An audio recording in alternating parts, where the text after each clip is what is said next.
Hey everyone, and welcome to r/TodayIF up. The sub for the idiot in all of us. For example, I personally effed up today by recording this video first thing in the morning, so I feel like my voice sounds really weird and still half asleep. But, oh well, video has to go out. Hopefully, in a few minutes, I'll be right back into it. Now, as usual, I've searched this sub for some of the best stories I could find, and here's the first one, by user/vanmanartymanvan.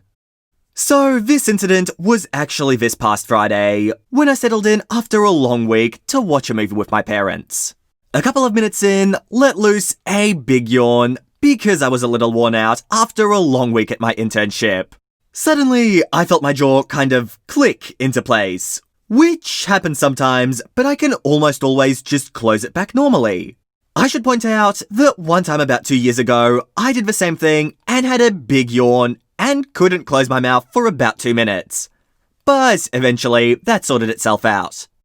So after this past incident, I assumed that this time the same would happen, that my jaw would just go back into place and let me close my mouth after a few minutes. In the meantime, I was frantically Googling how to fix my jaw. After about a half hour of unsuccessful Googling, pretty much every result for jaw dislocation was to go to the hospital. And trying to hide what was going on from my parents, I decided to give up fixing it myself and go see a professional. I obviously couldn't talk, so I had to text my dad, who was sitting in the same room, to tell him what was going on. After a few minutes of trying unsuccessful techniques he came up with, my mum forced us to go to the ER. I'm just imagining this guy sitting on the couch, just jaw hanging open and trying to force it back into place. That image is just so clear in my mind. It really is great. Now, at this point, both of the joints on the sides of my face are in a lot of pain. But the worst part is really the saliva, because I can't swallow or spit. So it's just pooling up in my mouth with nowhere to go.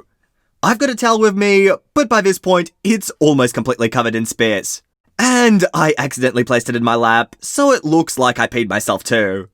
As I get to the emergency room, my dad goes away to park the car, leaving me to have to explain myself to the workers there by typing in the notes app until my dad got there to fill in the gaps in my story.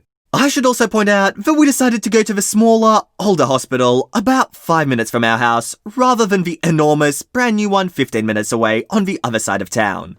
As I get placed into a bed, a large, strong-looking doctor comes in and tries to do the typical jaw reduction technique on me to no avail. He tells the nurses to start me on a muscle relaxant, only to find that the most effective one, I'm not sure what it was, I was put on so many drugs that other night, I've lost track of names, was not in stock at this hospital, so they gave me a larger dose of a less potent drug. A few minutes after being given the relaxant, he tried again to fix my jaw to no avail. They added more painkiller and muscle relaxant to my IV, and he tried again to reposition my jaw. This time, as he was pushing, in part due to the drugs, but also due to me gagging, I started throwing up on the doctor. Around midnight, they decided to give me a CT scan to make sure that all I had was a jaw dislocation and not any sort of fracture. And on the way back to the CT scan room, the nurse had me stop off in a bathroom to puke my guts out. The doctor tried one more time to reposition my jaw before giving up. He claimed it was the first time in his 15 years that he couldn't fix a dislocated jaw manually. At this point, the only remaining option was to send me to a larger hospital in the city. This small one didn't have the proper staff available, about 25 minutes away, where they would be able to put me to sleep and finally get my jaw back in place. Somewhere around 3 AM, I made it to the bigger hospital, where multiple doctors tried the same technique as the first guy, all without success. Finally, they gave me a pretty huge dose, I'm a pretty big guy, of anesthetic to finally put me under and fix my jaw. My dad, who had stayed by my side and awake this whole time. Meanwhile, I'd been drifting in and out of consciousness throughout the night. Described them finally getting my mouth to close, as similar to the scene in King Kong where he defeats the T-Rex and proceeds to play with the dinosaur's jaw. I have to give my dad so much credit here for staying awake until we got home at 7 AM. Driving me to and from the hospital, even though I offered to drive home in spite of all the drugs I was on. staying by my side during this whole ordeal. On Father's Day weekend, no less. Also, as icing on top of the cake, when I finally got home and tried to lay down, my mum made me put on different clothes, and at which point I proceeded to vomit into my balled up pants. I spent the rest of the day in a daze, but am feeling good now. Sadly, soft foods only for the next few weeks. Yeah, look, I'm kinda scared to yawn after this one. Who knows, maybe I'll never open my mouth afterwards. Like, seriously, first time I read this story, I was like apprehensive about yawning for a good 3 days afterwards. Now, I sort of forgot about it, and now I've read it again, and I won't be yawning for another 3 days. Honestly, one of those things that can just sneak up on you.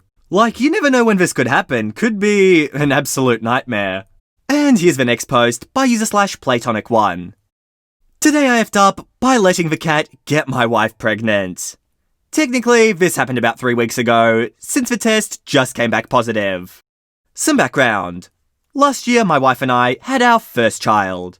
It was less than an ideal pregnancy that had her dealing with weeks of bed rest due to preeclampsia with severe features.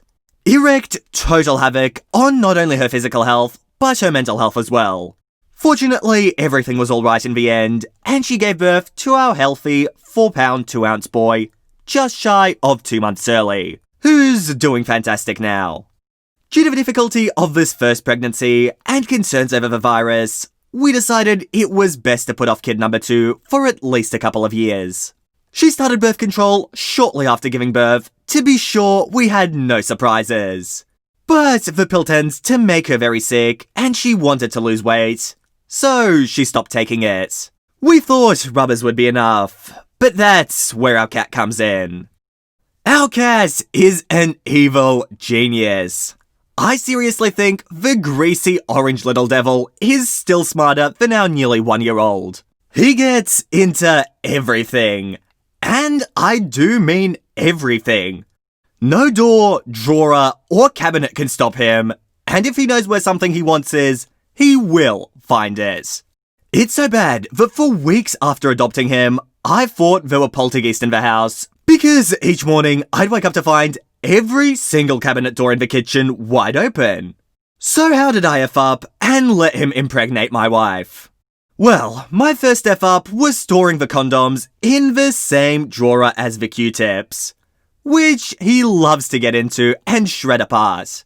He must have seen the box of Q-tips in the drawer when I put my rubbers away. Because not even an hour later, I stumbled upon a horrific scene of chewed plastic straws, shredded cotton fluff, and shiny gold condom wrappers scattered around the gaping drawer that once contained them. I didn't think anything of it at the time, and just cleaned up the destroyed Q-tips, and put the condoms that had spilled everywhere back into their box without a concern in the world. We ended up passionately hugging later that night, and I vividly remember stumbling into the dark bathroom, opening said drawer, and blindly fumbling around in the box to pull out a condom, as was the routine, thinking nothing of what happened earlier. That is, until fast forward a few weeks to just the other day, when my wife was complaining of nausea and tender breast. We immediately shoot each other a concerned glance, as this ain't our first rodeo, and she felt the same way before discovering her first pregnancy. She still had half an empty box of tests from the year before, and decided to take one just to be sure. Followed by another one, and another one. All positive. We start racking our brains, wondering what happened, when suddenly it hits me. That damned cat. I ran over to the bathroom drawer where I kept my condoms, dumped out the box on the counter, and started to inspect each miserable little foil square. Sure enough, several had noticeable scratches, teeth marks, and even full-blown punctures in them. Which leads me to F up number 2, not checking to see if the cat chewed on any of my rubbers weeks before when he'd gotten into that drawer. Can't wait to explain to my new son or daughter one day that they owe their existence to the family cat. Damn, this is what good advertising does. The title is Today I Effed Up by letting the cat get my wife pregnant. Honestly, there is no way I can resist a title like that. And OP Really? You didn't disappoint. The cat really did get your wife pregnant. Maybe not in the way we were all thinking, but definitely played a part. I guess you better get started with the planning then, OP, because, well, now you have to accommodate a second child. And here's the next post by user/throwaway name user. Hello, so as a kid, and I promise this setup matters, I was raised in an Islamic household. Thing with being Islamic in America is there aren't many good Muslim schools to send your child so they could learn both faith and have a decent education. So my parents decided to send me to a Catholic school since it was closest to the values they wanted me to live by. At home, my grandma would tell me stories from the Quran. I love those stories, but sometimes my grandmother would stop her storytelling voice and use her fact voice. Like she was telling me something that happened at the store. She was using her fact voice when she was telling me about the story of how a father had to sacrifice his son to God. But when he tried to bring down the knife, it wouldn't hurt his son because God had willed that his dedication meant he no longer needed to sacrifice his son. So I asked my grandmother if I could become invincible to knives if I believed in God enough, and she told me, no, don't take the story literally. Take the meaning of the story. AKA, don't stab yourself. So I was like, oh, all these stories are metaphorical. The Bible at my school and the Quran at home are both collections of stories filled with wisdom meant to be interpreted as the situation sees fit. Like a superhero story where Jesus and Muhammad are the main characters. They're meant to help the story deliver me a meaning like Ash from Pokemon. I think you see where this is going. I thought they were stories. They're not real. And I grew up thinking that these religions were a way of life, not to be taken literally. Cut to driving with a friend from school through California to Palm Springs to see her grandmother. We were talking about how hot it was, and I joked about how we needed a flood to cool us down. Where's God's wrath when you need it, right? She laughed and started to draw the conversation to her admiration of Jesus. We started talking about miracles and hungry people, and I said, man, I wish we could do these kind of miracles for real. The world could use a few. And she replied something along the lines of, well, who knows? Jesus could be back soon. And I chuckled. Did that thing where you blow air out of your nose and smile. I thought it was a joke. Like, haha, Superman is gonna fly us to her grandma's house. And she looked at me and asked why I laughed. I told her I thought she was being sarcastic. She corrected me that she was not. Then I asked her, wait, are you saying like Jesus could actually really show up on Earth? She got upset and said yes. Then the rest of the car ride was quiet. So instead of thinking Jesus is real, I thought, wow, my friend must be really gullible. Then once I got home, I told my grandmother about it. I thought it would be a funny story, like telling someone that your friend thinks elves are real.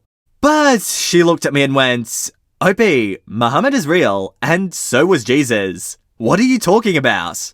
For the next 10 minutes, we kept talking, and I started to realize that, oh my god, my grandmother thinks the stories are real. Does everyone think that the stories about water turning into wine and walking on water and touching sick people to heal them was real? Lastly, I pulled my pastor aside at school and asked him straight up, is Jesus real? And of course, he was confused and said yes, and asked me if I thought Jesus wasn't real. I told him what I'd thought my whole life, and he goes, yeah, everything in the Bible actually happened. So I asked him why none of those miracles have happened now, or are at all recorded in history, and he goes, I don't know, but the Lord does, and we trust him. So now my friend doesn't talk to me. School is weird now because all of these ridiculous, crazy stories about talking snakes, angels visiting people, and being brought back from the dead are all supposed to be taken literally? And asking questions about it isn't okay either, apparently. So yes, that's eye-opening. And I like this first comment here by user/Mortyvarus. I love how your grandmother accidentally made you almost an atheist. Because that's pretty much what happened. I mean, I don't want to comment too much. I don't really want to get into debates about religion or start fights with anyone. So I'm just gonna leave this story as is. Make of it what you will. I just thought it was a really funny read, so that's why I decided to include it. And guys, I think that post will be the last one for today. I hope you enjoyed these, and if you did, make sure to subscribe to the channel for Reddit videos 3 times every single week. Also, if you don't mind leaving a like on this video, that would be absolutely awesome. For some reason, TodayIF edUp videos always underperform, so a like would go a long way. But with that said, you guys, thank you so much for watching. I hope you all enjoyed, and all I want to do is see you all here next time. See you later, guys.